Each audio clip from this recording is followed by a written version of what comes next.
What's good, YouTube? Flash Speaks back for another video. Just one last little video, man, because you know what we're doing is we dispelling nonsense out there. You know what I mean?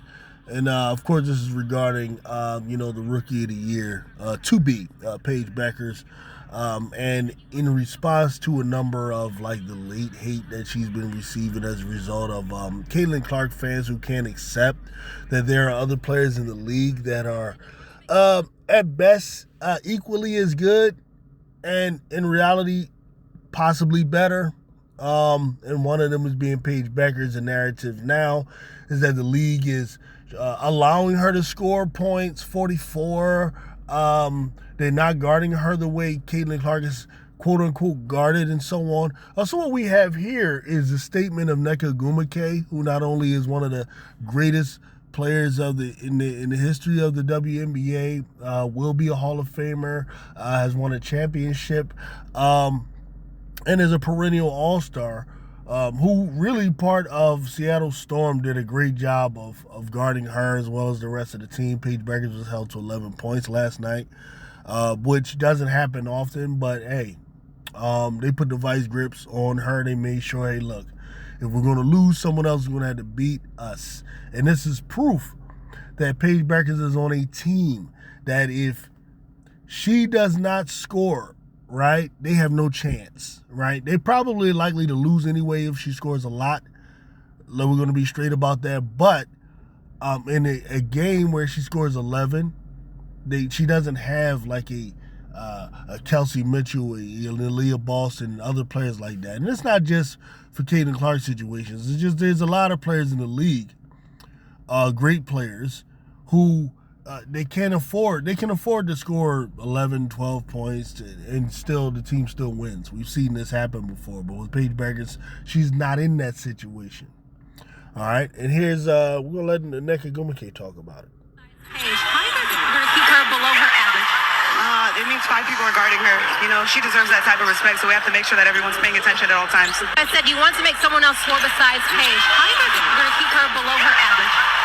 It means 5 people are guarding her. You know, she deserves that type of respect, so we have to make sure that everyone's paying attention at all times. I said you want to make someone else. All right, so let's say it again for those in the back who didn't hear. Okay, this is Nneka Ogwumike talking about guarding Paige Bueckers. All right. Score besides Paige. How are you going to keep her below her average? It means 5 people are guarding her. You know, she deserves that type of respect, so we have to make sure that everyone's paying attention at all times. I said you want to. All right, so now this was the thing. There was 2 narratives out there, and we're going to chop them down one by one, all right? Yesterday, the special whistle, we chopped down, okay? She's 20th in the league as far as the whistle, right? If she had a special whistle, what would have happened yesterday was the officials would not have allowed them to guard her the way they did. They would have just constantly called fouls and put her at the line. That's what officials can do if they want. That did not happen, obviously.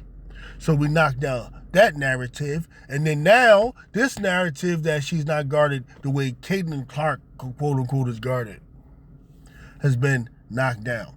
Now, you might question, okay, well, why was Seattle able to do this and the Sparks not able to do this? Well, the answer to that is very simple. The Sparks are a bad defensive team. Bad defensive team. And this doesn't take away from what Paige did, because still to make 18 out of 21 shots is difficult. Bad defense, good defense, whatever. It's not easy to do, okay? That's number one. And then number 2, Seattle Storm is a great defensive team when they decide that's what they're going to do. They hang their hat on it. They have athletes all over the place. All right, and they did a great job. Right? And it's for Paige Bueckers next time when she faces them to adjust. And I think she would. But more importantly, it's not even about that. When she's doubled and tripled and they're forcing her to give the ball up, her teammates have to step up and score and punish them to get them out of that defense so then Paige can be free to score. Right? That's just the way basketball works. So anyway, man, I think we made our point here. And just one more time, just in case someone missed it. Make someone else score besides Paige. How are you going to keep her below her average? It means 5 people are guarding her. You know, she deserves that type of respect, so we have to make sure that everyone's paying attention at all times. I said